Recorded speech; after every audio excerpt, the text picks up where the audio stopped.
তিনবারের সাবেক প্রধানমন্ত্রী, গণতান্ত্রিক আন্দোলনের প্রতীক এবং বিএনপি চেয়ারপারসন বেগম খালেদা জিয়ার মৃত্যুতে গভীর শোক প্রকাশ করেছেন অন্তর্বর্তীকালীন সরকারের প্রধান উপদেষ্টা প্রফেসর মোহাম্মদ ইউনূস।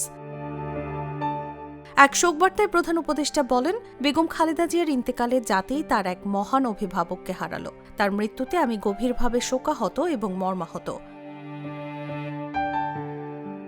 প্রফেসর ইউনূস বলেন, বেগম খালেদা জিয়া শুধুমাত্র একটি রাজনৈতিক দলের নেত্রীই ছিলেন না, তিনি ছিলেন বাংলাদেশের ইতিহাসের একটি গুরুত্বপূর্ণ অধ্যায়। তার অবদান, তার দীর্ঘ সংগ্রাম এবং তার প্রতি জনগণের আবেগ বিবেচনায় নিয়ে সরকার চলতি মাসে তাকে রাষ্ট্রের অতি গুরুত্বপূর্ণ ব্যক্তি হিসেবে ঘোষণা করে। প্রধান উপদেষ্টা বলেন, বাংলাদেশে গণতন্ত্র, বহুদলীয় রাজনৈতিক সংস্কৃতি এবং জনগণের অধিকার প্রতিষ্ঠার সংগ্রামে তার ভূমিকা স্মরণীয় হয়ে থাকবে। তার আপোষহীন নেতৃত্বের ফলে গণতন্ত্রহীন অবস্থা থেকে জাতি বারবার মুক্ত হয়েছে, মুক্তির অনুপ্রেরণা পেয়েছে।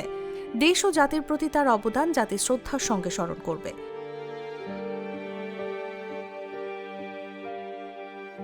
বেগম খালেদা জিয়ার মৃত্যুতে প্রধান উপদেষ্টা তার শোক সন্তপ্ত পরিবার এবং দলের নেতাকর্মীদের প্রতি গভীর সমবেদনা জানিয়েছেন।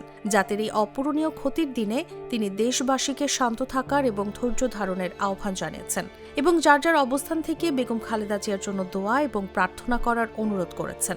নিউজ ডেস্ক, জাগো নিউজ।